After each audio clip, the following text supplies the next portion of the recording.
Hallelujah. Hallelujah. Hallelujah. Hallelujah. I'm not a stranger anymore, Ntabwo nyiri umushyitsi, so I think I'm free, nuko ndabohowe and by His grace, kubw'ubuntu bwe we will relate better than before. turi busangire ijambo neza kuruta uko byagenze mbere. Amen. So if you won't mind, can we just stand up again? Niba ntabagoye mwakongera mugahaguruka. I'm not just here on my own. Ntabwo ngewe ndi hano njyenyine. I am here under the grace of Apostle Gitwaza. Ariko ndi hano kubw'ubuntu bw'intuma Gitwaza. And all respect and regard to him. Kandi mu cyubahiro ndetse n'icyubahiro cyose tumugomba. With humbleness in my heart, mu guca bugufi mu mutima wanjye wose. I acknowledge what God is using him to do. Kandi ndemera iby'Imana imukoresha byose. In our life and in my life. Haba mu buzima bwanyu ndetse no mu buzima bwanjye bwite. And I am also here in support of the leadership that are here. Kandi ndi hano ndongera gushimangira ko nemera ubuyobozi bw'itorero bwose nkabufasha. So I appreciate their efforts and all they are doing to keep us going. Ibyo bakora byose ndabishima kugira ngo tubashe kubaho kandi batubesheho. Therefore I feel we should pray. Today is the first of this month. Kandi ndatekereza ko tugomba gusenga uyu munsi uko umunsi wa mbere w'ukwezi kwa gatanu. I feel we should pray for him. Twakagombye kumusengera. And ask God's grace, ask God's mercy to guide him wherever he is and help him through this month. Dusaba ubuntu bw'Imana, imbabazi z'Imana bibane nawe bimuyobore mu byakora byose naho ari hose. So before we continue, just one few seconds, about 3 seconds, let's just pray. Mbere yuko dukomeza reka dufate igihe gito cyane tumusengere. The Bible says we should pray for those in authority. Kuko Bibiliya iravuga ngo musengera abayobozi banyu. It's not easy. Ntago byoroshye But in this kuyobora. month of May it will be easy. Ariko muri uku kwezi kwa gatanu bizoroha cyane. Let's lift our voice and pray. Reka tuzamure amajwi yacu dusenge. Father, we thank you this evening for Dawe muri iki gicamunsi the Father you have turagushimye. placed over us, Kandi kubw'umugisha waduhaye. the one you have given us, O God of heaven, to follow. Ndetse wowe waduhaye kugira ngo Lord, we atuyobore. surrender him to you, Turamukuzaniye mu biganza byawe. knowing that you are the one that can keep him. Kugira ngo wowe wenyine umufate You are umukomeze. the one that can guide his days. Umurinde umuyoborere intambwe Pray z'ibirenge. to Father, bless him wherever he is. Dawe turakwinginze kugira ngo umuhere umugisha ahari Open hose. doors of grace for him. Umufungurire imigisha y'umugisha ahari hose. Present the family before you. Ndetse tukuzaniye umuryango we. Mighty God, help them. Mana ikomeye ubatabare. Take away the impossibilities. Ubashyire mu bishoboka Father, ukureho we pray, ibidashoboka. God of heaven, that you sustain the family with peace. Kandi utuze ndetse uturishe umuryango mu buzima Sustain all bwiza of them that bwawe. are walking with him with peace. Bagendeye muri wowe no mu mahoro yawe. The leaders, O God of heaven, the bishops that are walking with him, the pastors. Ndetse n'abashumba n'ababishopu n'imiryango yabo nabo bose Lord, ubayobore. sustain them in this month with your grace. Ubarinde ubane nabo muri uku kwezi n'ubuntu bwawe. That the month of May will not be a regrettable month for them. Ukwezi kwa gatanu niko uzababera ukw'imiborogo. Thank you, mighty Father. Urakoze dawe. In Jesus' name we have prayed. Mu izina rya Yesu niko dusenze. Amen. Amen. Amen. Amen. Amen. The way you sit down before I say you sit down, I'm getting somehow, I shouldn't be afraid to tell you stand up, please. Uburyo muhita mwiyicarira nta nababwira ngo mwicare ndumva hari ntari bubure guhora mbabwira ngo muhaguruke. You know, every boat has captain. Kubera yuko buri muntu wese afite umuyobozi. I'm the captain now. Buri munsi rero ni nge muyobozi. So just follow me, please. Mwumvire amabwiriza yanjye. This night we are talking about commitment to walk with God faithfully. Uyu munsi turavuga ngo kumaramariza gukorana n'Imana by'ukuri. And I want to encourage everybody, because this month has been apportioned by our Father in the Lord to to guide us through things that will help us serve God better. kandi ndabingingira kugira ngo twese tubishyireho umutima nk'uko umushumba wacu ndetse n'umubyeyi yadusabye kugira ngo tubivugeho kandi tubishyireho umutima tuzabikore. It has been broken into 4 parties. Tuzabivuga mu bice bine. 5 parts, sorry. Ibice bitanu nako mumbabarire. And we are taking the first part of it this week. Iki cyumweru tuzavuga ku gice cya mbere cy'izo nyigisho. And I want to encourage you not to miss any of the week. Kandi ndabingingiye ngo ntimuzagire inyigisho n'imwe muburamo. Because it is a series. Kubera yuko zirakurikirana n'uruhererekane. Nuramuka ubuze muri zimwe. It's a miss chain. It's a miss point out of the chain. Nukuvuga ngo hari igice uzabubuze mu bumenyi wagombaga kugira. I'm encouraging you this night. Ndabatera iteka rero muri uyu mugoroba. Let us keep all the days of the week. Twese of the month, sorry. Iminsi yose y'ukwezi tuzayitabire. You will not regret. Ntabwo muzabyicuza. Doing so. Kunimuramuka mwitabiriye. Amen. Amen. Hallelujah. Hallelujah. Now let's take our reading while standing up before we move on. Deka dusome mbere yuko dukomeza. Is John chapter 15, we read from verse 1 to 8. Yohana igice cya 15 rimwe kugera ku murongo wa 8. I am the true grapevine and my Father is the gardener.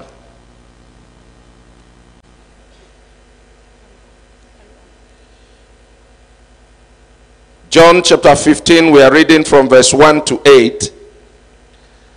I am the true grapevine and my Father is the gardener. He cut off every branch of mine that doesn't produce fruit, and he prunes the branches that do bear fruit, so they will produce even more. You have already been pruned and purified by the message I have given you. Remain in me, and I will remain in you. For a branch cannot produce fruit if it is severed from the vine, and you cannot be fruitful unless you remain in me. Yes, I am the vine, you are the branches. Those who remain in me and I in them will produce much fruit. For apart from me you can do nothing. Anyone who does not remain in me is thrown away like a useless branch and withers. Such branches are gathered into a pile to be burned. But if you remain in me and my words remain in you, you may ask for anything you want and it will be granted. When you produce much fruit, you are my true disciples. These bring great glory to my Father.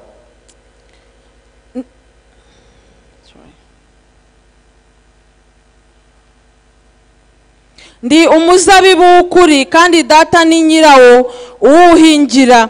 Ishami ryose ryo muri rye ritera imbuto arikuraho, iryera imbuto ryose aryanganyaho amahage yaryo ngo rirusheho kwera imbuto. None mumaze kwezwa n'ijambo nababwiye, mugume muri nge nanjye ngume muri mwe. Nuko ishami ritabasha kwera imbuto ubwaryo ritagumye mu muzabibu, niko namwe mutabibasha nimutaguma muri nge. Ninjye muzabibu namwe muri amashami. Uguma muri nge nanjye nkaguma muri we, uwo ni we wera imbuto nyinshi, kuko ari ntacyo mubasha gukora mutamfite. Umuntu utaguma muri nge ajugunywa hanze nk'ishami ryumye, maze bakayateranya bakayajugunya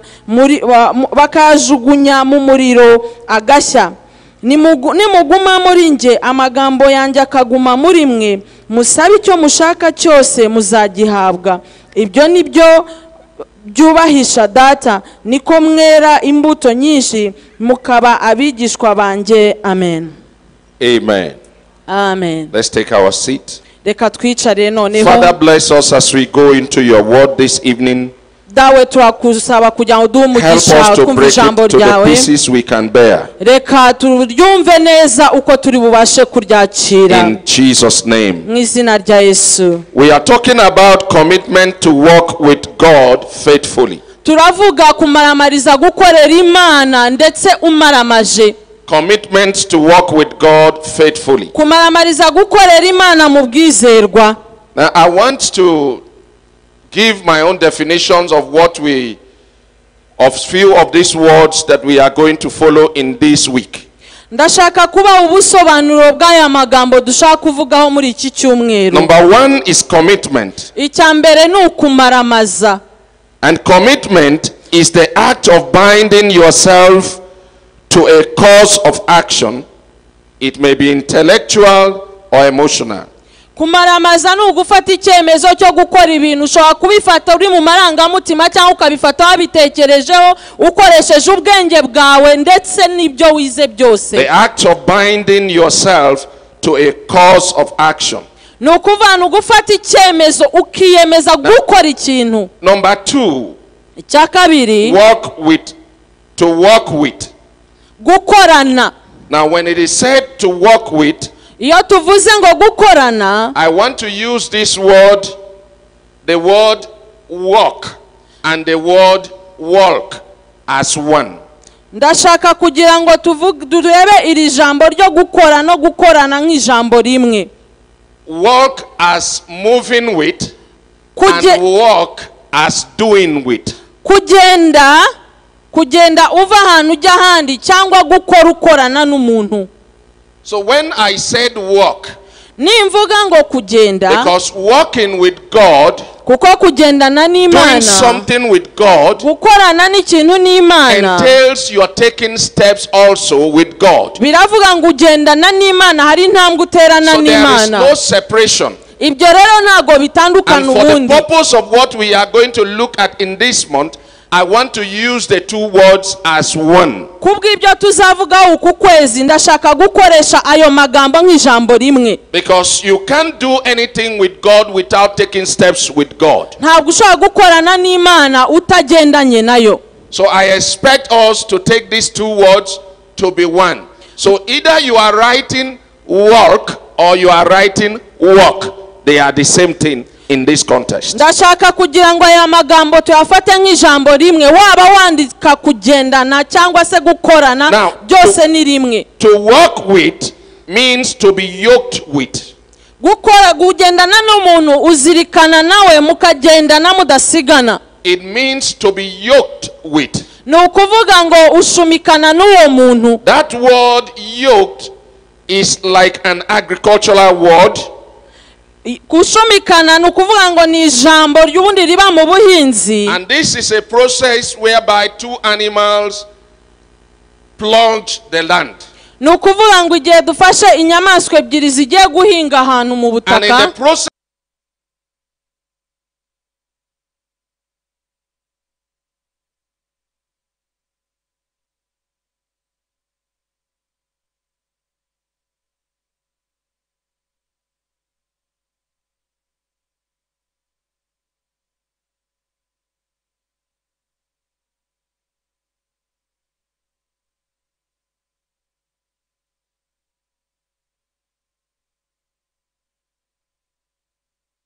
none icyo gihe ntago zishobora gusigana zigendera ku ntambi imwe. So that stick they put on the two necks of these two animals is what is called yoke. icyo giti bazishyiraho hejuru kugira ngo bazifatanye, iyo niyo bita ingoyi. In other words, mu yandi magambo, to walk with kugendana n'umuntu means to be tied together ni ukuvuga ngo ni ukuzirikanwa n'umuntu for the same purpose, mugahuzwa n'inshingano to imwe achieve the same goal. kugira ngo mugere ku bintu bimwe. Tied together komatana n'umuntu for the same purpose, mufite inshingano to imwe achieve the same goal. kandi mukagera ku nshingano imwe. So my definition for walk with jewe rero kuvuga kugendana n'umuntu is to be yoked with nukomatana n'umuntu going together in the same direction mukagenda mu cyerekezo kimwe with the same purpose ndetse mufite intego imwe to achieve the same goal. kugira ngo mugere ku ntego imwe. Now the third word that is there that is very important is faithful. Ijambo ry'ingenzi hano dufite ni ukuba umwizerwa. And faithfully means dependable. kandi ubwizerwa ni ukuba umuntu yakwizera. Reliable. umuntu yakwishyiramo icyizere cye cyose. This is a manner, this is a character. ubu ni uburyo umuntu yitwara biri ukabikorera. This is something you develop. ni ikintu ukorera uburyo witwara. Over time that you can be trusted. abantu bakakwizera. You can be trusted to do. abantu bakakwizerera gukora ikintu runaka. You can be trusted to do. ukizererwa gukora ikintu runaka. Now, if you put the three words together, aya magambo atatu nuyashyira hamwe, this means ibi bivuga rero to work with God kugendana n'Imana is to bind yourself to agree with God for the purpose ni ukwizirikira rwose ukiyemeza rwose kugira ngo ugendane n'Imana ukorane nayo kubw'inshingano runaka cyangwa intego runaka of achieving the same goal. Yes, of achieving the same goal. kugira ngo ubashe kugera ku ntego runaka washyiriweho. Now this can be intellectual or emotional. ibi ushobora kubikora ukoresheje amarangamutima cyangwa ukoresheje ubwenge bwawe. uburyo wabisobanuramo bwose. But the underlying point is that you have to be reliable. icy'ingenzi ni uko ugomba kuba umwizerwa. If you are working with God, kuko niba ugendana n'Imana, at any time God can call on you. igihe cyose Imana yaguhamagara ngo uyikorere. And you can respond to God. hanyuma ukayitaba ukaza kuyikorera. He can look for you at any point. igushakira ahantu hose aho ishakiye. And you are there for that service. kandi ukayitaba kubera ko witeguye kuyikorera. This is talking about getting yourself involved to do this single task. ibi ni ukuvuga ngo ugomba guhora witeguye gukora icyo Imana igushakaho buri munsi. We are talking about doing the same thing to achieve the same purpose. turavuga ngo uhora ukora ibyo ukenewe gukora kugira ngo ubashe kugera ku ntego runaka. Now when two animals are working, like I said, iyo inyamaswa ebyiri zitangiye gukora nk'uko nabivuze, they normally use one skillful animal who has been doing the job for a long time. ni ukuvuga ngo bafata inyamaswa imwe yahoraga ikora uwo murimo ibizi neza, and tie him to a younger one bakayihuza n'ikiri ntoya idafite ubunararibonye, that is not as skillful in the job.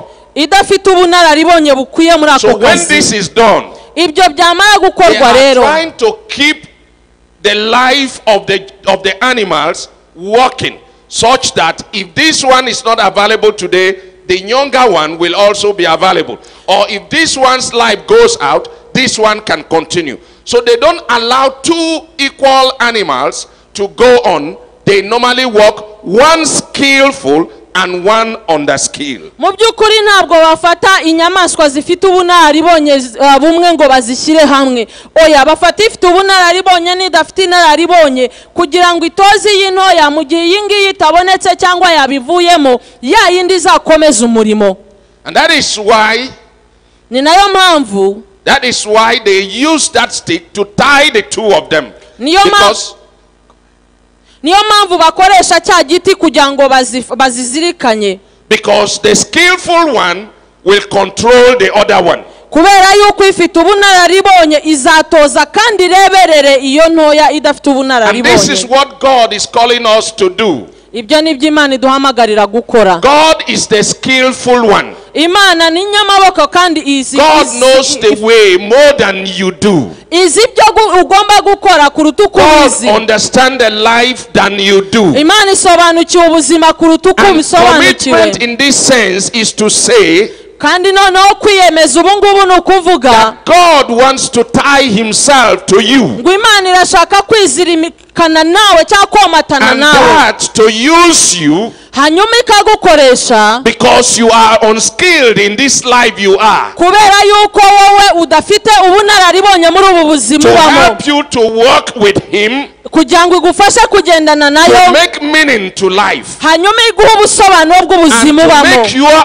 own life better. hanyuma ihindurire ubuzima bwawe kuba So bwiza. God is calling you Imana iraguhamagarira to rero agree with him, kuyemerera yonyine, because in Amos kuko nuyemerera, the Bible said, Bibiliya iravuga except two agree they can't work together. ngo uretse babiri babyemeranyeho ntabwo bashobora kugendana ngo Except bakorane. two agree they can't work together. Uretse mubyemeranyeho ntabwo And if mwakorana. there must be a working together, Hatari ugukorana, then there must be an agreement. ni ukuvuga ngo bisaba ko mubyumvikanaho. God doesn't want to force you, Imana ntabwo ishaka kugutwaza but is igitugu, calling for your commitment ariko today. irashaka yuko wowe ubyumva Asking for your ukabyemera. mind Irashaka kubishyiramo ubwenge to bwawe be bwose related to his mind, kugira ngo uwomatane n'ubwenge bwayo, to go the same way, kugira ngo ugendane nayo mu to nzira imwe, achieve the same purpose. mwuzuze inshingano imwe mwihaye. Hallelujah. Haleluya, Hallelujah. haleluya. I believe you are hearing me. Ese muri kunyumva? Amen. Amen. So let him take the lead. Reka rero ikuyobore. You will struggle to work with God uzashakisha uburyo ukorana n'Imana when you bikugoye, fail to understand nutabasha gusobanukirwa. this truth. Uzagorwa gukorana n'Imana And that is- nudasobanukirwa iri tegeko. And that is why many Christians, Niyo mpamvu abakristo benshi they run very well in the beginning, batangira bihuta kandi bakora neza but mu by the time ntangiriro, they get to the middle of the life, ariko bagera hagati mu buzima they break from what they believe. bakagwa, bakava mu They byizerwa, break from where they were going. bakava mu nzira, Some of them find like a stumbling on their way, ndetse bagasitara bakagwa, bakava mu and nzira they doubt zabo, how can they go further. hanyuma bakumva ntibafite uburyo bakomeza. But if you allow the yoke, Ariko niwemerera yuko, if you allow yourself to walk with, numwemerera ko if you mukorana, allow that yoke to be on you with God, ukemera ko akubohesha you allow ingoyi ze, yourself to be tied with God, ukemera ko womekana n'Imana, He knows the way even in 20 years to izi come. nzira y'imyaka 20 And He utarageramo, knows how to guide you through. kandi azi uburyo He azabikunyuzamo knows nubwo how to bigoye, take you through. azi neza uburyo And azabikunyuzamo of nubwo course, He said bidasobanutse. something that touched me. Ibyo rero yabivuze In binkoraho. Matthew chapter 11 verse 29 to 30, Muri Matayo 11:21 kuri 30. in Matthew chapter 11, Matayo 21, and I want us to read it together. Matayo 11, Matthew 11, 29 to 30. Matayo 11:29 kuri 30. He said, Aravuga, if you read from 28, he said, then Jesus said, come to me, all of you who are weary and carry heavy burden, and I will give you rest. mwese abarushye n'abaremerewe nimuze munsange ndabaruhura. Take my yoke upon you. Mwemere kuba abagaragu banjye munyigireho. In other words, agree with me to work with me. Mu yandi magambo, mwemere mugendane nanjye munyigireho. And my version says, let me teach you. Kandi Bibiliya iravuga ngo munyigireho. In King James he said, learn of me. Ahangaha iravuga ngo mugendane nanjye munyigireho. But mine said, allow me to teach you, Munyemerere munyigireho. because I am humble and gentle at heart, Kuko ndi umugwaneza kandi noroheje mu and you will mutima. find rest for your soul. Namwe muzabona uburuhukiro For mu my mitima yoke yanyu. is easy to bear, Kuko nkorera tutaruhije and the burden I n'umutwaro give you is light. wanjye utaremereye. If you can understand this, Ibi bisobanukiwe neza, that God is calling you for an easy task. Imana iragusaba gukora ikintu cyoroshye. The life you live Ubuzima ubayeho may be difficult for you. bushobora kuba bukugoye. The life you do, you go with your business. Ubuzima uri kubamo, All you ubucuruzi can bwawe, practice in life ibyo ugerageza gukora mu can be buzima so tedious, birashobora koko very bigoye, difficult. ndetse biragoye But cyane. God is saying, Ariko ibyo ari kukubwira, let it be. reka bibe gutyo But allow me ariko nyemerera to teach you my own way. kugira ngo unyigireho nkwigishe inzira Let me zanjye yoke with you. nyemerera ngendane nawe Walk with me. nkorana nanjye I will lead you. nzakuyobora Because my own yoke, kuko igihe umutwaro given wanjye you, uwo nguhaye agreeing to walk with me, nugendana nanjye is not tedious. ntabwo bigoye It is easy biroroshye to make your own life kugira ngo ubuzima bwawe better than the bworohe way you have burusheho ever seen. kuba neza kuruta uko wigeze kububona Commitment to walk with God kwiyemeza kugendana n'imana is a call to an easy life. ni ukugira ngo winjiye mu buzima bworoshye I said commitment to walk with God navuze ngo kwiyemeza kugendana is a n'imana call to an easy life. winjira mu buzima bworoshye kubamo To let God walk with you, iyo wemereye imana ikagendana or you allow nawe yourself to walk with God, hanyuma ukiyemeza kugendana nayo everything you see as a burden, ikintu cyose wabonaga nk'umutwaro God said they become light.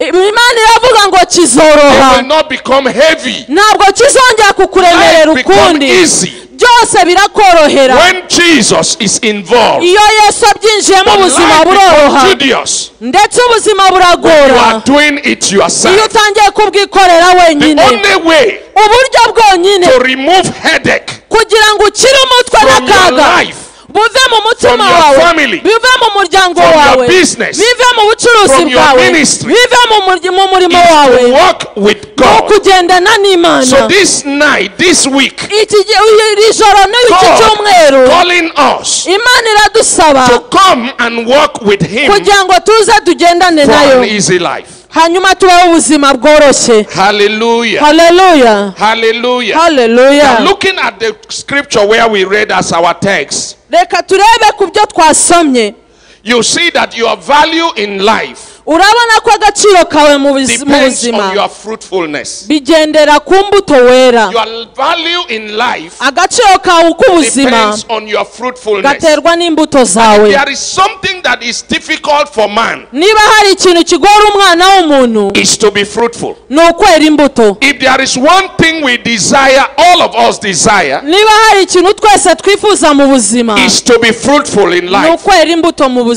And Jesus said, hanyuma yesu aravuga He said, I am the vine. ngo njyewe ndi He umuzabibu didn't mix word. He said, I am the vine. yabivuze neza avuga ngo ndi He said, my umuzabibu father is the husbandman. ngo kandi ngo data niwe My wenyine father ubikora is the vine dresser. niwe wenyine utunganya And he said, uruzabibu you that is hearing me, you are the branch. aravuga ngo wowe unyumva uri ishami rya rwa ruzabibu I thank God for counting me as the branch of Him. ndashima imana ko imana inyita ishami ryayo God didn't say you are a different species of life. ntabwo imana yavuze ngo He uratandukanye mu didn't say buzima you are a castaway. ntabwo yigeze avuga ngo He didn't say waravumwe you are a stranger. nta nubwo yakwise ikivume cyangwa But He said umunyamahanga you should know your position, ariko yavuze ngo so usobanukirwe that wowe life can be easy for you. aho wowe imana igutegurira kugira ngo ubuzima bwawe Most of the bworohe time we struggle as if we are divine. kubera yuko kenshi tugenda twiyuha icyuya nk'aho ari twe mizabibu We run our life as if we are the owner of the life. hanyuma tukayobora ubuzima bwacu nk'aho twigenga You run your life as if it was your choice to be born on earth. tukayobora ubuzima bwacu nk'aho twahisemo kuvuka And kuri there iyi is si nobody here that knows the day he was born. nta muntu n'umwe uzi igihe uzi iminsi yagombaga kuvukiraho You hano only know your birthday by people telling you that you were born on so day. nta muntu uzi umunsi yavukiyeho wowe ubibwirwa n'abandi gusa You don't know your day. ntabwo uzi umunsi The day wavukiyeho you were born, you don't know. wa munsi bakubyara ntawe The uzi day your mother conceived you, you don't know. nta nubwo uzi umunsi mama wawe yagutwise But most of the time you run your life as if you are the owner of your life. ariko inshuro nyinshi ufata ubuzima bwawe ukabuyobora nk'aho ari wowe ubugenga And this is why you shipwrecked your life. uyu munsi niyo mpamvu ubona ubuzima bwawe This is why bukugoye you meet troubles on your way. niyo mpamvu uhura n'ibizazane n'akaga There mu is buzima somebody bwawe who knew everything about you. kuko hari umuntu wari ukuzi imbere y'uko There is uvuka somebody who knew the day you were born. hari umuntu wari uzi igihe uzavukira And he know how you were formed in your mother's womb. kandi azi neza igihe mama wawe yagutwitaga. And I want you to understand this. Ndashaka gusobanukirwa Because the neza earlier you understand kuko nubisobanukirwa that you hakiri are not kare the vine, yuko utari you are not umuzabibu, the vine dresser, yuko atari wowe ukoraho that you are uruzabibu, just the branch. yuko uri ishami rya rwa You are the ruzabibu, branch on the vine. uri ishami riri ku You ruzabibu. are not the vine yourself. Wowe ntabwo uri uruzabibu, You are neither the dresser of the nta vine, nubwo ari wowe washyiriyeho but you uruzabibu. are an extended arm of the branch. Wowe uri ukuboko And listen kwaguye to ku me. ruzabibu. And listen to Nyumva me. neza, Nobody glorify a vine. nta Yes. Nobody glorify a vine muntu ushobora gukunda umuzabibu without the vine bearing flower and atari fruit. uko uwo muzabibu weza indabyo ukera imbuto. And the flower and the fruit doesn't bear on the vine stalk but on the branch. Ntabwo kandi noneho za ndabyo n'imbuto byinjiye ku muzabibu ngo bibyera habonetse hose uretse ku mashami. Which means God wants to decorate you. Bivuga ngo Imana irashaka kugutaka. Because if I am the branch Kuko niba ndi ishami and I am the one to bear flower, kandi nkaba ngomba kwera indabyo, because everything is grass without flower. kuko ikintu cyose gihinduka ibyatsi nta ndabyo. Every plant is a tree without flower. Buri giti cyose gihinduka igiti iyo The kidafite beauty indabyo. of a tree and the beauty of a plant is in when it bears flower. Ubwiza bw'igiti ndetse n'ibyatsi nuko kikera And the indabyo, flower is usually on the branch. kandi izo ndabyo zerera ku mashami. Which means God value you. Bivuga ngo Imana iguha agaciro And God kadasanzwe, wants you to bear flower. kandi Imana irashaka kugutakisha indabyo. The fruitfulness of the vine is in you. Ndetse no kwera imbuto kuba muzabibu kuri muri God wowe. wants to flow through you. Imana irashaka kwera imbuto binyuze muri wowe. God cannot bear fruit without you. Imana ntishobora kwera imbuto bitakunyuzemo. He can't do otherwise without you. Ntabwo izagera ku bandi And itakunyuzemo. that is why he's talking about the branch. You as the branch tonight. Niyo mpamvu ivuga ngo washamiwe nk'ishami ry'uyu Now, all mugoroba. he's calling is that let the branch cooperate with the tree so that the flower can come up. Icyo yifuza ni uko amashami akorana n'igiti kugira ngo yere imbuto, yere indabyo. I want you to listen. Ndashaka ubisobanukirwa Why you are ibingibi. struggling Mu buryo uri kurwana is nabyo because you fail to cooperate. ni uko utakorana n'umuzabibu wawe. Did you hear me? Ese It's mwanyumvise because neza? you fail to cooperate. Ni uko utigeze ucomekana n'umuzabibu wawe ngo The mukorane. nutrient comes from the tree. The nutrients comes Ni from ukuva the tree. amatembabuzi ava mu giti And it flow. agatemba nyine. The branch don't bear fruit on its own. Ntabwo ishami rishobora kwera imbuto It is zonyine not byonyine. the determinant of the branch to say I want to bear fruit. Ntabwo ari inshingano z'ishami kuvuga ngo jyewe ngiye kwera imbuto. It is the tree that say I want to bear fruit. Ni igiti kiri buvuge ngo igihe cyageze cyo And kwera imbuto, fruitfulness flow from the tree hanyuma kwizerwa kose and show kukinjira mu up in the branch. kukerekanirwa muri ayo mashami. I talk to your spirit today. Ndabwira umutima wawe n'umwuka wawe uyu As you munsi take in these words, yuko uko wakirira you ijambo, will not struggle in life. niwakirira ijambo ntuzarwana But n'ubuzima, God's purpose will flow through you ariko ubushake bw'Imana buzatembera to muri wowe make your life meaningful. kugira ngo ubuzima bwawe bugire agaciro In the name of mu Jesus. izina rya Yesu. Now, in this week, Muri iki I cyumweru want you to relax yourself in God ndagira ngo wirekurire mu and Mana, say, God, I have come back to be committed to you. hanyuma yibwe ngo Mana nagarutse kugira ngo ngukorere, Just bize flow kugukorera. through Wowe gendera muri njyewe, your way utembere through muri me. njyewe, tembera muri njyewe. God wants to show himself in the world. Imana irashaka kwiyerekera He isi wants muri to show wowe, himself in your business. irashaka kwiyerekanira mu He bucuruzi wants to show bwawe, himself in your ministry. irashaka kwiyerekanira mu murimo How wawe. can he do it? Ndetse ni gute He said, izabikora? allow me to flow through you. Nuko wemera yuko If you itembera muri wowe, abide in me nuko unyemerera ngatembera and muri I wowe, in you, hanyuma nkatembera muri you will wowe, bear fruit. ukera imbuto, For you can do nothing kugira ngo icyo uzakora cyose apart from me. uzagikorane nanjye ntuzagikore wenyine. Hallelujah. Hallelujah. So your value is in your fruitfulness. Agaciro kawe kaboneka mu mbuto wera. Without value, you are useless in the kingdom. Udafite agaciro ndetse utera imbuto ntacyo ubumaze mu bwami. Now, to bear fruit, you must be committed to agree to work with God, who is the vine. Rero kugira ngo were za mbuto ugomba kwemera gukorana n'Imana no kugendana n'Imana ari izaguha kwera imbuto.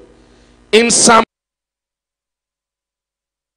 139 verse 13 to 16, I want to give you a reason why you must agree to obey, to follow God in this season. Muri Zaburi ya 39:31. Psalm 139. Muri Zaburi y'ijana na 39. Yes, 139. Zaburi ijana na 39.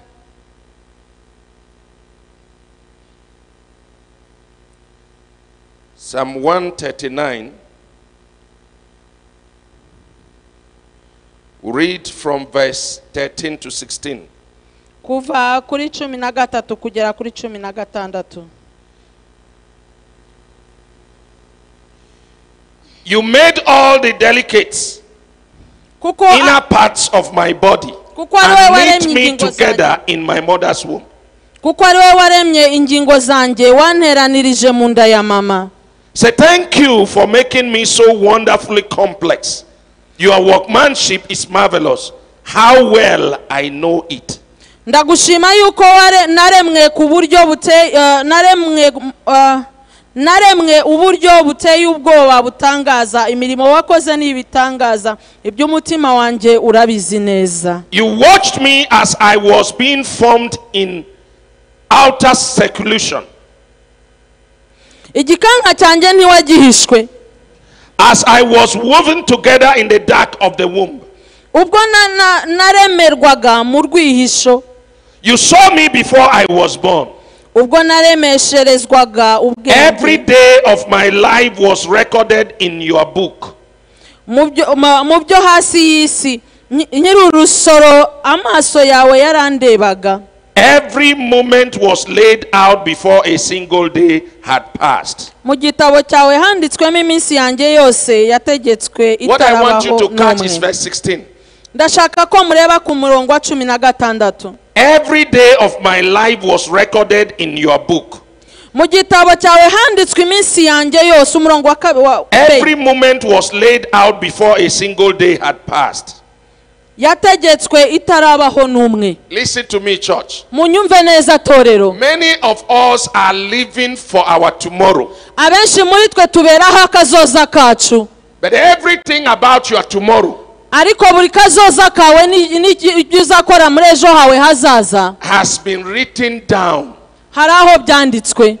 It's written down in a book. Byaranditswe mu gitabo ahantu. Everything about you. Buri kintu cyose cy'ubuzima bwawe. How I wish you know. Ndifuza ngo yaba wari ubimenye. So that you can carry the book. Kugira ngo cya gitabo cyanditswemo ubuzima bwawe ugitware. Man that wrote it. Hanyuma ukurikira uwo cyanditse. And say, how do you want my tomorrow to be? Hanyuma umubaze ngo wambabari ukambwira ejo hanjye hazaza. And you see that this is what he said about your tomorrow. Hanyuma usobanukirwa ibyo yavuze kuri ejo hawe hazaza. And you just walk with him in that step. Ugendane nawe mu ntambwe ze. How I wish you can see. Ndinginga ngo yaba wabonaga. Because when God said you are the Israelites of today. Kubera uko Imana nibigushyiraho nk'abanya-Israel b'uyu munsi. God is not making a mistake. Imana ntabwo yigeze yibeshya. The Israelites are walking and living their history.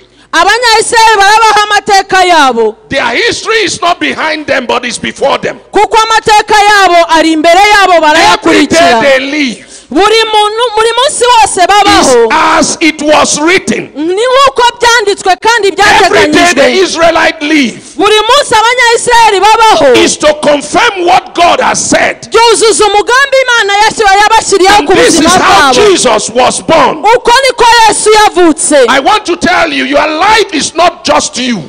Ndashaka kukubwira ngo ubuzima bwawe It's ntabwo ari not wowe all gusa about just you. oya si wowe gusa It's about God. oya ni Imana ahubwo yabushyizeho Jesus was born as it was written. kuko Yesu yavutse nk'uko byari byaranditswe And he went to church as it was written. ndetse ajya mu rusengero mu isinagogi nk'uko He byari was byaranditswe baptized as it was written. arabatizwa nk'uko byari He byaranditswe lived his life as it was abaho written. ubuzima nk'uko bwari bwarateganyijwe And Jesus died as it was written. apfa nk'uko byari byarateganyijwe Jesus rose again as it was written. ndetse arazuka nanone nk'uko byari And Jesus went to byarateganyijwe heaven as it was ajya no written. mu ijuru nk'uko byari byarateganyijwe And Jesus said, harangije as the aravuga Father sent me, so I send you. nk'uko data yanyohereje In nanjye other words, if ndakohereje I be in you, kugira ngo ubwo ndi muri wowe as it happened to me, so will it happen to you. nk'ibyambayeho nawe bizakubeho Everything about you, buri kintu cyose child cy'ubuzima of bwawe God,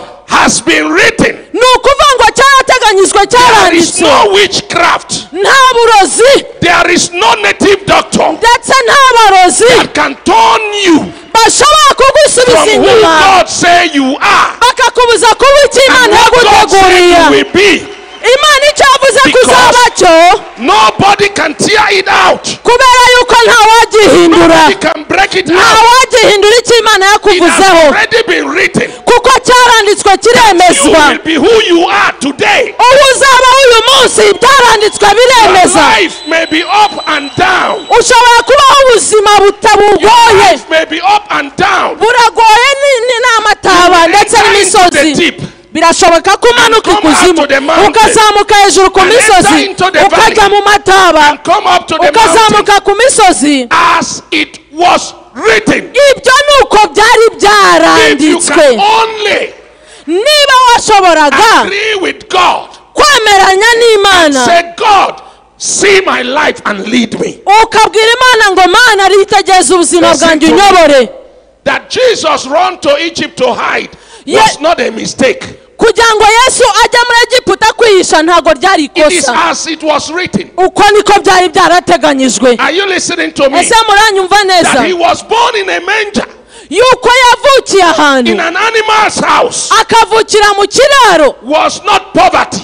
akavukira mu butindi It n'ubukene is as it was written. uko niko byari byaranditswe I don't know if you are hearing me. sinzi niba muri kunyumva neza Everything about Jesus buri kintu cyose cyabaye kuri was Yesu as it was written. uko niko cyari And cyarateganyijwe church, hear me and hear me well. nyumva neza torero That husband abandoned you uwo mugabo wagutaye as a child of God nk'umwana w'Imana is not a mistake. ntabwo ari ikosa It is as it was ni written. nk'uko byari byarateganyijwe If you can come to God niba ushobora kujya ku and say, Mana God, I want to work with you, ukavuga ngo Mana ndashaka you will kugendana discover nawe the purpose. ukagendana mu bushake bwayo You are not hearing me now. ntabwo muri kunyumva For whatever you are going through, ibyo uri kunyuramo byose sometimes you have sickness, rimwe na rimwe urarwara sometimes you are healed, ndetse ugakira at another time no food, ubundi ukagira inzara at another time you have abundance, abandi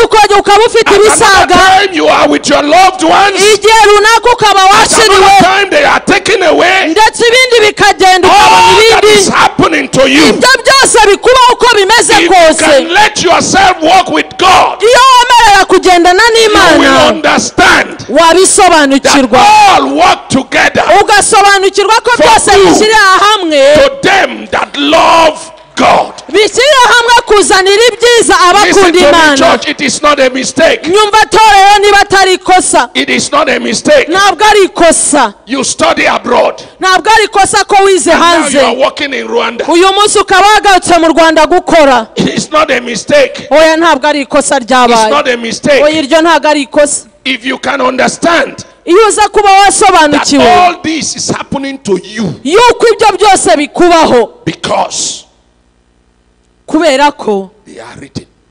byaranditswe They are written. ibyo byaranditswe Everything. buri kintu cyose Jeremiah said, Yeremiya yaravuze God told Jeremiah in chapter 1, Imana yabwiye Yeremiya mu gice before cya I mbere formed you, mbere yuko nkurema mu nda ya In your mama mother's wawe womb, mu nda ya mama wawe knew you. nari nkuzi and I appointed you kandi ngushyiriraho a prophet kugira ngo uhinduke umuhanuzi w'amahanga. How I wish Ndifuza rero Jeremiah did not know yuko Yeremiya yakasobanukiwe, Jeremiah become a shepherd yuko Yeremiya yagasobanukiwe and he become a shepherd in the bush. ko agomba kuba umushumba mu How will his life be? ese iyo ataza kubisobanukirwa akaba umushumba, iyo aza kubisobanukirwa akaba umushumba, ubuzima bwe bwari kugenda gute? He did not know. Ariko iyo atabimenya He is walking in the bush. akagenda akajya mu gisambu, ese ubu ngubu ubuzima bwe bwari kuba bumeze bute? Snake will bite him ni ukuvuga ngo inzoka yari kumurya because he means purpose. kubera yuko yari arahadakwiriye. Listen to me, church. Nyumva neza torero, Why you are going through what you are going through impamvu rimwe na rimwe unyura mu byo uri kunyuramo is because you are not walking in purpose. ni uko utagendera mu bushake bwe, And the only person that have your purpose, kandi umuntu uzi ubushake bwe ku the buzima only bwawe, place you can find your purpose aho uzasobanukirirwa ubushake bwe ku buzima is bwawe in the man that created ni you. muri wa wundi wakuremye, Is in the personality that made you. ni wa wundi wakuremye, Because he doesn't made you for you. kuko ntabwo yakuremye ngo He wibesheho, made you for himself. yakuremye ngo He umubereho, has a purpose why he made you. kuko afite impamvu You yakuremye. struggle in life Urarwana because you n'ubuzima are not operating in the operation they have assigned to you. kuko udakorera aho wagomba gukorera. So it's better in this week Ni rero ni iby'ingenzi iki that cyumweru you come back to God ugarukira Imana, and rededicate, commit your life to him. uyagurira ubuzima bwawe Say, bwose, God, I am ready. umubwire ngo Mana nditeguye, Earlier you discover this, kandi utabanje kubisobanukirwa, the better for you. nubisobanukirwa hakiri kare Now I birakubera discovered that byiza. many people try to use God for their self-actualization. Kandi nabonye abantu benshi bagerageza gukoresha Imana mu byabo, But it is not so. ni rusange.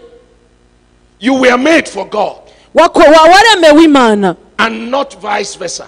ntabwo Imana yakuremewe. Life is about letting God use you for his purpose. Icy'ingenzi ni uko wemerera Imana ikagukoresha kubwo umugambi wayo. Attempt to use God, Kugerageza gukoresha Imana, any attempt for you to use God uburyo bwose uzagerageza gukoresha Imana, will end up in disaster for your life. uburyo bwose uzagerageza gushaka gukoresha Imana ngo ikubere inyungu, bizahinduka ibibazo. Don't try to use God. Ntuzashake gukoresha Imana ibyo You are wishakiye. looking for right husband, don't use God.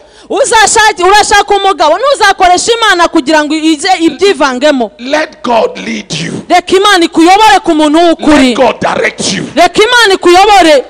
You want a nice job. Ese urashaka akazi keza, Don't come to church so that you get job. wiza ku rusengero kugira ngo ubone akazi. Don't try to use God. Wishaka gukoresha Imana ngo uyikoreshe mu byawe. If not, you will come to church Uretse kuba waza ku and be rusengero in church ukaguma mu rusengero for years imyaka n'imyaka, and you will not get job hanyuma ntubone akazi, because you can't use God. kuko udashobora gukoresha It Imana is uko God that uyishaka. created you to use you. Imana yarakuremye kugira ngo igukoreshe, But what we do now ariko twe icyo is dukora, that if I can come to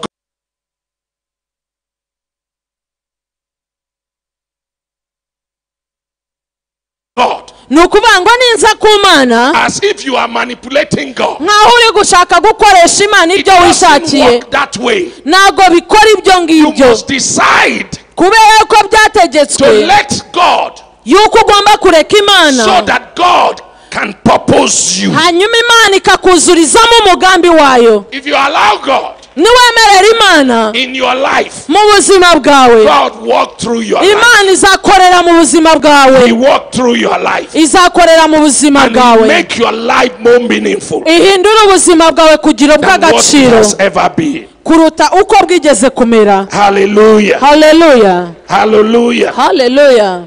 Now looking at what we are considering, Ibyo turi kurebaho ubu ngubu, I want us to take this note. reka noneho kugira ngo twandike ibi ngibi. Number one, Icya mbere, walking with God gukorana cyangwa kugendana demands n'Imana a corporate agreement. ugomba kugirana amasezerano nayo. If you don't agree with God, nutumvikana n'Imana, fruitfulness is far from you. nutumvikana n'Imana, ubwizerwa ntibuzakubamo. He said in that chapter 15 of John.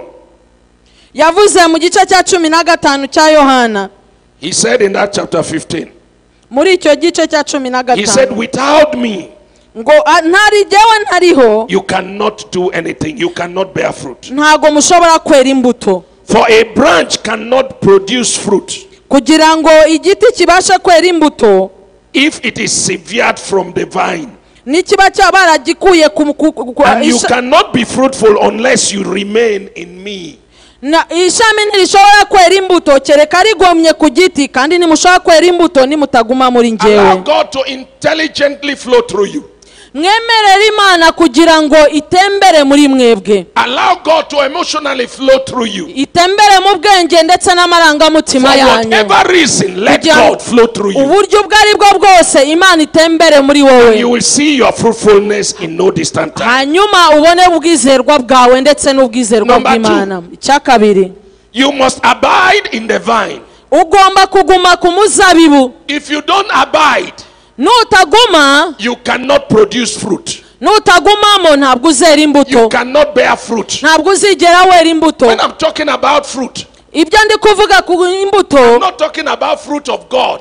ntabwo mvuga imbuto z'Imana, Talking about your own fruit. ndavuga imbuto wowe wera, Because he said you are his branch. kuko yavuze ngo uri ishami So ryayo. don't think that we are talking about somebody that can pray. ntabwo tuvuga umuntu ushobora Talking gusenga, about somebody that can do evangelism. oya ntabwo mvuga umuvugabutumwa, No, oya I am talking about you. ni wowe mvuga, Somebody that can make money. wowe ushobora gukorera If you amafaranga. want to make money, niba ushaka kuyakorera, let God flow money through you. reka Imana itembeshereze Let amafaranga your muri money wowe. have a purpose in God. reka amafaranga yawe agirire umugambi mu Mana. God wouldn't have given the children of Israel silver and gold if silver and gold will not have use in the wilderness. ntabwo Imana iba yarahaye abana ba Isirayeli izahabu, iyo biza kubaza izo zahabu zitazagira akamaro mu butayu. God will prosper you Imana izaguteza imbere for his purpose. kubw'inyungu zayo. God will give you health Imana izaguha ubutunzi for his purpose. kubw'inyungu zayo. God will bless your life. ariko Imana izaha umugisha For his ubuzima bwawe purpose. kubw'inyungu zayo. God will give you husband Imana izaguha for umugabo his purpose. kubw'ubushake He will bwayo. give you wife. Imana izaguha umugore Everything you want. icyo ushaka God will cyose. give you children Imana izaguha for urubyaro his purpose. kubw'inyungu But zayo. when you keep God aside ariko nushyira and Imana ku say, I want ruhande to get it by myself, ukavuga ngo ndashaka kubyikorera, God will overrule. Imana izakwitegereza irebe ibyihorera, He will overrule. izakurebera ibyihorera. Now, when I talk about abiding, nimvuga ngo kuguma, abiding stands in two ways. kuguma ni mu buryo bubiri. To abide in where he placed you kuguma aho yagushyiriyeho kuba, as a position, aho ahantu nk'ahantu, and to abide in him kandi ukagumira muri yo to what you hear, kubw'ibyo wumva, what you listen to, ibyo wumva what you learn. ndetse n'ibyo Now, wiga. the word of God talk about abide in the word and in the doctrine.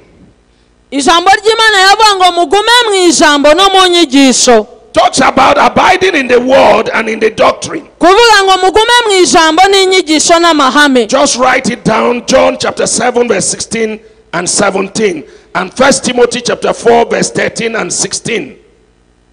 byandika ahangaha Yohana 7, byandika ahangaha Yohana 7:16, 17, Timoteyo wa mbere 4:13, 16. It talks about the word and the doctrine.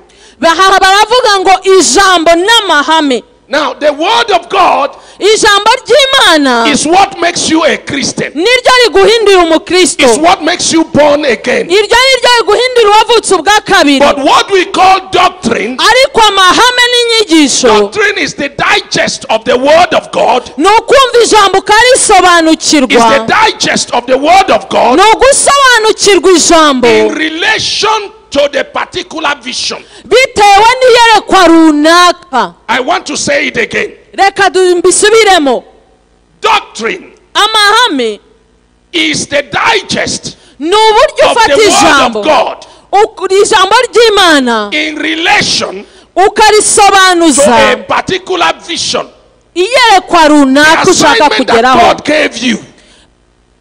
The assignment God gave you icyo Imana yaguhamagariye is not run by any other thing. nta kindi kizariyobora But it is run by doctrine. uretse amahame uzashyiraho. Church, can you hear me? ese You muranyumva? said sometimes it looks as if my man of God has shifted from what God is saying.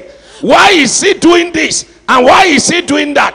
He is doing what he is doing based on the doctrine, based on the vision, not based on the Bible.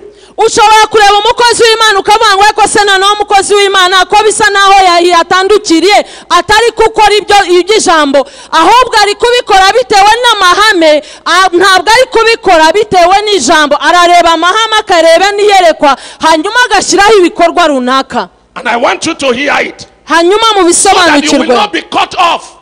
Ntabwo bivuga ko Without muvuyeho doctrine, you don't bear fruit. udafite amahame ugenderaho ntiwakwera It imbuto. is doctrine that makes you bear fruit. amahame atuma wera imbuto runaka. Because doctrine is the digest of the substance. kubera yuko amahame ni ugusobanukirwa. What keeps you alive ikiguha umugore is not the food, solid food you eat. ikiguha ubuzima ntabwo ari Because ibiryo after urya. eating the food for 10 minutes, if you vomit, the food is not coming out like that. ikiguha ubuzima ntabwo ari ibiryo urya bikomeye, ahubwo nuko nyuma y'iminota 10 uratangira ukuza. What keeps you alive igituma ubaho is the digest of the food you eat. ni ukubasha kurya neza ibiryo bikanyura mu What keeps a rugogoro. ministry? What keeps a ministry going? ibituma umurimo w'Imana ugenda, And what keeps you alive as a child of God? ndetse bigatuma ukomeza kubaho To be nk'umwana fruitful. w'Imana ukera imbuto. Is the digest of the word of God you read. nukubasha kusoma ijambo ry'Imana ukarisobanukirwa. That is why the Bible said the word killeth. niyo mpamvu Bibiliya ivuga ngo The word, written word, kills. ni ukuvuga ngo iri jambo, But the spirit gives life.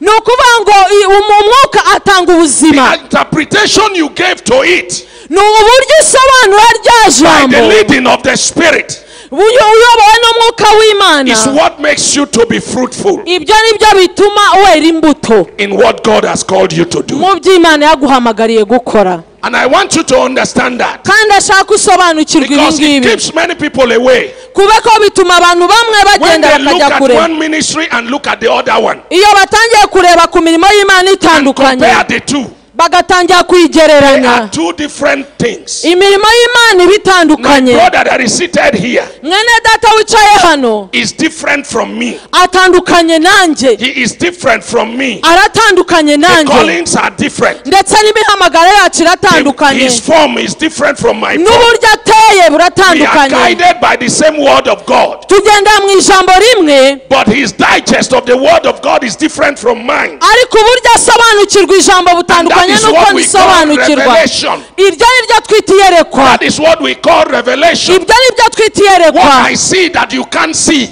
ibyo What I see that you can't see. ibyo mbona udashobora kubona, And I will see it in relation to my form. nkabibona bitewe n'uko nteye, I will see it in relation to what God has formed me to be. nkabibona bitewe n'icyo Imana yampamagariye n'icyo yandemeye kuba I cyo. can never see a vision or dream or read from the scripture where I become pregnant. ntabwo nshobora kujya mu nzozi ngo hanyuma ndote inzozi hanyuma mbyuke No nasamye. matter how I want a child, I can't be pregnant. ubwo uburyo bwose naba nshaka umwana ntabwo Because nahita I don't nsama, have a womb.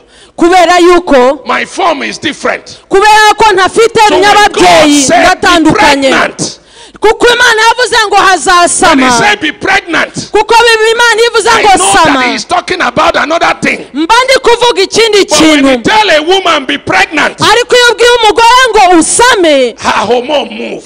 ni ukuvuga ngo uburemangingo bwe The buragenda, hormone will move. uburemangingo bwe But be buragenda, pregnant cannot move my hormone. kubera yuko uburemangingo bwanjye ntabwo bushobora kugendana no gutwita ko ntandukanye. So abide in the teaching. kuguma mu nyigisho rero and abide in the doctrine. kandi ukaguma mu mahame. If you abide in the doctrine Nuguma mu mahame and abide in the word of God, ukaguma mu ijambo ry'Imana, it will make you fruitful. bizatuma wera imbuto. It will make you fruitful. Bizatuma wera imbuto. And this is what God is calling you to, Ibi ni byo Imana iguhamagarira. that you have to abide. Number 4. Icya kane, That's number 3, sorry. icyo ni icya And that's the gatatu, last one I will take now. ni nacyo ndi buvugeho, Is obedience. ni ukumvira. You must be obedient. That's faithfulness. Ugomba kumvira kugira ngo ugire You ubwizerwa. must be faithful. Ugomba kuba umwizerwa. Because if you are cut off, Kuko nuramuka ubivuye you ugiye can't bear hanze, fruit. nuramuka uri hanze utari kumwe n'umuzabibu ntabwo uzera To imbuto. obey means to stay Kumvira bivuga kugumamo, and to allow God flow through you without question. kwemerera Imana igatembera muri wowe utabajije ibibazo. Allow God flow through you without question. Ukemerera Imana igatembera muri wowe nta bibazo. If you want to succeed in life, Niba ushaka gutera imbere no kubishobora mu in the buzima, purpose for which God has called you, mu byo Imana yaguhamagariyemo gukora, please be obedient to God. ujye wumvira Imana. Be obedient to where you are found. Ujye wumvira aho uri. Be obedient to leadership, Ujye wumvira ubuyobozi, because that is where you can flow. kuko aho ngaho niho uzakurira. In this month, we will talk about this. Muri uku kwezi tuzavuga kuri Obedience to ibi, leadership and to God. kumvira Imana I will n'ubuyobozi. not dwell much on that. Ntago turi bubindi But I bubitindeho want ubu you to ngubu, understand ariko ndashaka ko that usobanukirwa Peter yuko Petero was the head of the apostle. yari akuriye intumwa, But somehow, ariko mu buryo bumwe if you go through the Bible, iyo usomye Bibiliya you see that Paul usanga Pawulo did much, yarakoze byinshi kumurusha, yakoze byinshi as the kumurusha leader of the apostle. nk'umuyobozi w'intumwa. And to a point, Kandi kugera Paul ku has to rwego teach Peter igihe Pawulo yatangiye kwigisha Petero, some mysteries of the word. aya ari ubwiru bw'ijambo. Why? Kubera iki? Why did it happen like that? Kuki byagenze gutyo? Because Peter, Kuko Petero, I think it's in Acts chapter 10. turareba mu byakozwe n'intumwa 10. Yes, Acts chapter 10 verse 9 to 15. Ibyakozwe n'intumwa 10 9 kuri 15. One day, Kuko umunsi umwe God Imana want to extend his ministry. yashakaga kwagura umurimo, And he came to Peter. iraza yegera Petero, And he sent a tray from heaven. izana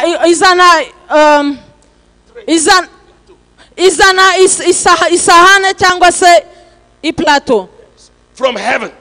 ivuye mu ijuru. And in that tray, Kuri iyo plato Bible said there were 4-footed animals. hari hariho Different kinds. ubwoko bune bw'inyamaswa zizira. And God, Imana, listen to me. nyumva neza, God, Imana who wrote in Leviticus iyo Mana yabyanditse mu that you Balewi, should not eat this, iravuga ngo you should not eat that. izi nyamaswa ntimuzazirye, eat that. ngo ntimuzarye ibi He was ngibi. talking to Peter. Ibwira Petero, And he said, eat, iramubwira ngo rya za nyamaswa kill and eat. zice uzirye. Peter said no. Petero abwira Imana ngo ya, Don't be stupid in obedience. ntuzajye wanga kumvira, Obey in faithfulness. ujye wumvira mu buryo bwose. Are you hearing me? Muranyumva neza? Obey in faithfulness. Ujye wumvira mu buryo bwose. Obey because you trust. Wowe ujye wumvira ko wizeye. Don't obey because of your mind. Ntukajya wumvira kubera ko Don't ubisobanukiwe. obey because of your conscience. Ntukajya wumvira kuko umutima wawe Obey ubikwemereye, because you trust the person. ariko wumvire kuko wemera wizera uwo You muntu trust the wumvira, burden bearer. kuko wumvira uwo nguwo ukuyobora, Because you trust the yoke bearer. kuko wumvira uwo nguwo ukuyobora Obey mwamatanye, because you trust him. kuko umwumvira. Obey in faithfulness. Umwumvire mu kwizerwa Peter kose. told the Almighty God. Hanyuma Petero abwira Imana, He told the Almighty God, abwira Imana nyir'ijuru, I will not eat. ava ngo sinabirya. And he said, eat. Ayabivuze, Peter Imana ava said, ngo I birye. will not eat.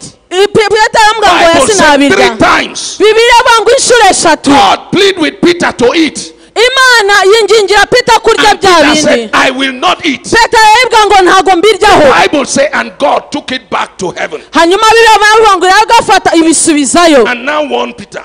hanyuma ibwira Petero whatever I have cleaned, ngo ikintu cyose ninejeje you don't say it's unclean. ntuzagingere kuvuga yuko kitejejwe. Yes, I wrote it, yego nabyanditse but ahantu it is different from doctrine. ariko bitandukanye n'amahame So you mw'iki must obey when I say. ugomba kunyumvira igihe mbivuze. So Peter, niyo mpamvu rero from Petero now on, guhera uyu munsi you are reduced to the nkugabanyije leader of the Jews. kuko nkugabanyirije guhinduka umuyobozi w'abayahudi. And he now got Paul, hanyuma ifata Pawulo because Paul kuko Pawulo can eat anytime. we yashoboraga kurya ibintu ibyo ari byo Because byose Paul can kubera eat ko anytime. Pawulo yashoboraga kurya ibyo ari Paul byo can byose obey anyhow. yashoboraga kumvira Paul atabanje can kubibaza obey to believe, to be faithful. yashoboraga kumvira akaba umwizerwa So he muri picked Paul byose.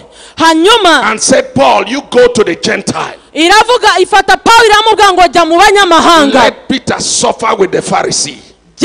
ugenda ukorane n'abanyamahanga. Don't be Peter.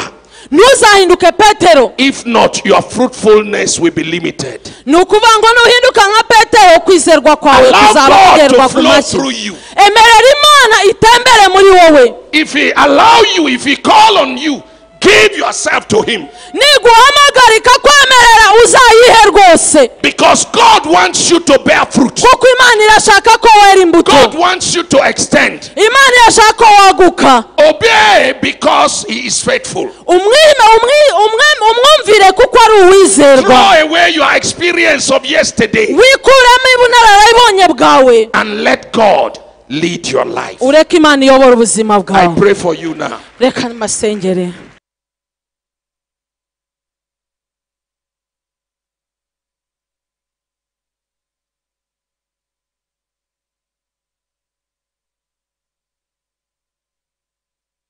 I pray for you. reka mbasengere. Heavenly Father, data nyir'ijuru we have come to this race. twaje ahangaha We have come, and as much as you have broken to us, tubisobanukirwe give nk'uko us natwe the ugomba grace to kubisobanura. assimilate kudureke tubyakire what you have told us tonight. ibyo watuzaniye watubwirije uyu Father, let mugoroba. there be a change in our life. ndakwinginze ngo habeho impinduka mu buzima We bwacu. will be recommitted to you. twongere tuguhugukire We will come tugukorere. back to serve you better. twongere dushakishe kugukorera